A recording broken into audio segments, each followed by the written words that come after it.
Look, you lay home to him. Tell him his pranks have been too broad to bear with, and that Grace has screamed and stood between much she and him. I'll silence me even here. Pray you be round. I'll warrant you. Fear me not. Withdraw. I hear him coming.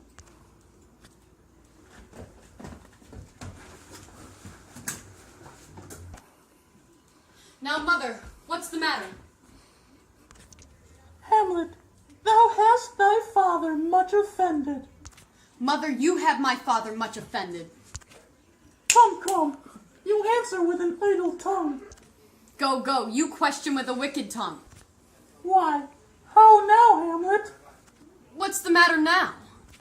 Have you forgot me? No, by the rood, not so. You are the queen, your husband's brother's wife.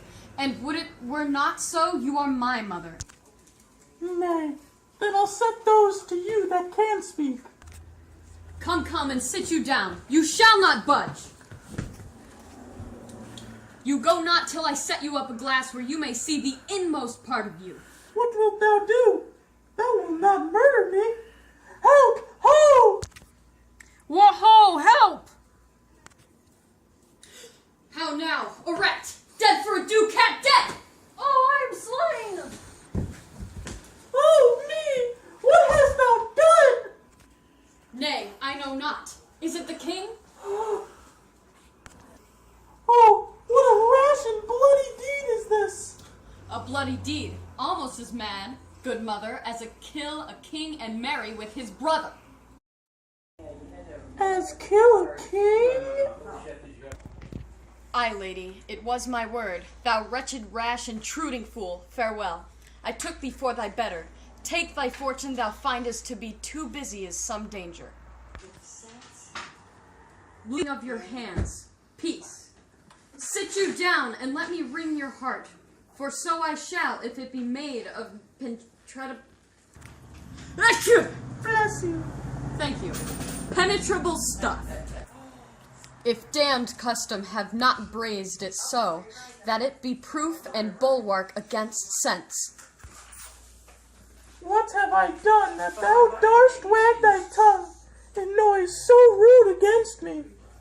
Act that blurs the grace and blush of modesty calls virtue hypocrite, takes off the rose from the fair forehead of an innocent love, and sets a blister there, makes marriage vows as false as Dicer's oath. Oh, such a deed as from the body of contraction plucks the very soul, and sweet religion makes a rhapsody of words. Heaven's face does glow over this solidity and compound mass with tristful visage, as against the doom is thought sick at the act. Ay me, what act that roars so loud and thunders in the index? Ugh. Look you here, upon this picture.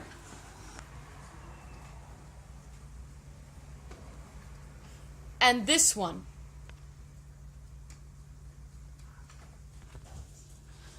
The counterfeit presentment of two brothers.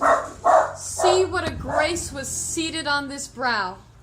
Hyperion's curls, the front of Jove himself, an eye like Mars to threaten and command, a station like the herald Mercury, new lighted on a heaven-kissing hill, a combination and a form indeed where every god did seem to set his seal, to give the world assurance of a man. This was your husband. This was your husband. Look you now what follows. Here is your husband, like a mildewed ear, blasting his wholesome brother. Have you eyes? Could you on this fair mountain leave to feed and batten on this moor? Ha! Have you eyes? You cannot call it love, for at your age the heyday in the blood is tame, it's humble, and waits upon the judgment. And what judgment would step from this to this? Sense sure you have, else could you not have mentioned, but sure that sense is apoplexed, for madness would not err, nor sense to ecstasy was ne'er so thralled, but it reserved some quantity of choice, to serve in such a difference? What devil was't that thus hath cozened you at hoodman blind? Eyes without feeling, feeling without sight, ears without hands or eyes, smelling sans all, or but a sickly part of one's true sense could not so mope. O shame, where is thy blush? If thou canst minute in a matron's bones, to flaming youth let virtue be as wax, and melt in her own fire.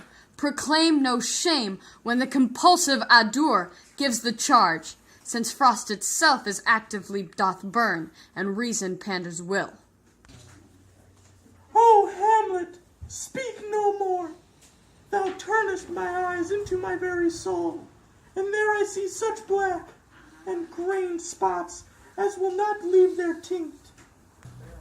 Nay, but to live in the rank sweat of an enseamed bed, stewed in corruption, honeying and making love over thy nasty sty. Oh, speak to me no more. These words, like daggers, enter in my ears.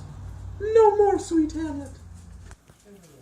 A slave that is not 20th part the title of your precedent lord, a vice of kings, a cut purse of the empire and the rule, that from a shelf the precious datum stole and put it in his pocket. No more!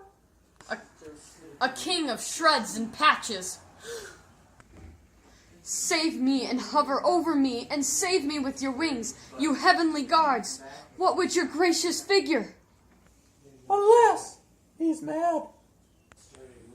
Do not come your tardy son to chide, that lapsed in time and passion lets go by the important acting of your dread command, oh say. Do not forget, this visitation is but to whet thy almost blunted purpose. But look, amazement on thy mother sits. O step between her and her fighting soul. Conceit in weakest body's strongest works. Speak to her, Hamlet. How is it with you, lady? Alas, how is it with you, that you do bend your eye on vacancy, and with incorporeal air do hold discourse? Forth at your eyes your spirits wildly peep, and as the sleeping soldiers in the alarm, your bedded hair, like life and excrements, start up and stand on end. O gentle sun, upon the heat and flame of thy distemper, sprinkle cool patience.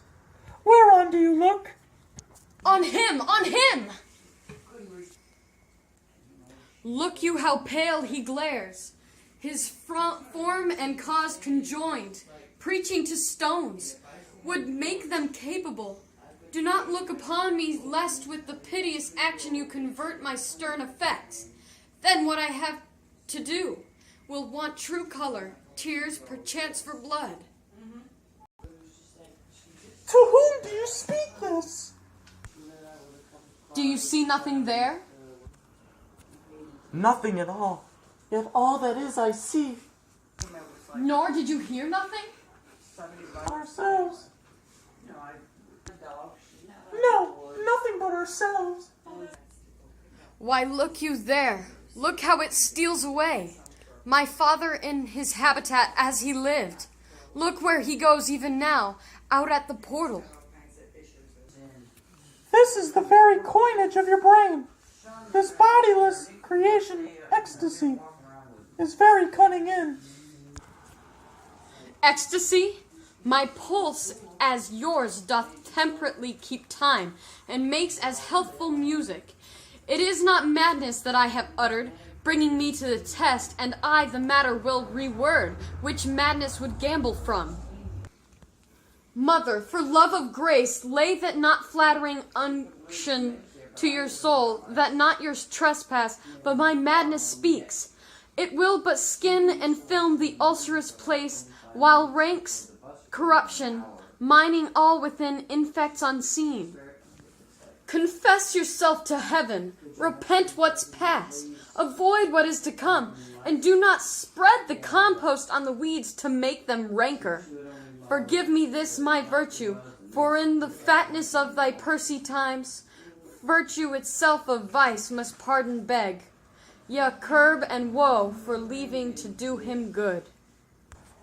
Oh, Hamlet, you have cut my heart in two. Oh, throw away the worser part of it, and live the purer with the other half. Good night, but go not to my uncle's bed. Assume a virtue if you have it not. That monster custom, who all sense doth eat of habits devil, is angel yet in this, that to the use of actions fair and good, he likewise gives a frock or livery that aptly is put on. Refrain tonight, and that shall lend a kind of easiness to the next abstinence, the next more easy. For use almost can change the stamp of nature, and either curb the devil or throw him out with wondrous potency. Once more, good night. And while you are desirous to be blessed, I'll blessing beg of you. For the same Lord I do repent, but heaven hath pleased it so, to punish me with this and this with me, that I must be their scourge and minister. I will bestow him, and will answer well the death I gave him. So again, good night. I must be cruel only to be kind. Thus bad begins, and worse remains behind. One good more, good lady. What shall I do? Not this, by no means that I bid you do. Let the bloat king tempt you again to bed, pinch wanton on your cheek, call you his mouse, and let him for a pair of richy kisses, or paddling in your neck with his damned fingers, make you to ravel all this matter out, that I essentially am not in madness, but mad in craft. 'Twere good you let him know, for who that's but a queen, fair, sober, wise, would from a paddock, from a bat, a gib, such dear concernings hide? Who would do so? No, in despite of sense and secrecy, unpeg the basket on the house's top.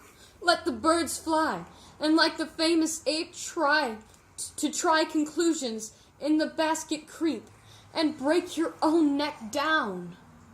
Wait. Be thou assured, if words be made of breath, and breath of life, I have no life to breathe. What thou hast said to me, I hath to England, you know that. alack, I had forgot. 'Tis so concluded on. There's letters sealed, and my 2 schoolfellows, whom I will trust as I will adders fanged. They bear the mandate. They must sweep my way and marshal me to knavery. Let it work, for 'tis the sport to have the engineer hoist with his own petard, and shall go hard. But I will delve 1 yard below their minds, and blow them at the moon. Oh, 'tis most sweet when in one line 2 crafts directly meet. This man shall set me packing. I'll lug the guts into the neighboring room. Mother, good night indeed. This counselor is now most still, most secret, and most grave, who was in life a foolish prating knave. Come, sir, to draw toward an end with you. Good night, mother.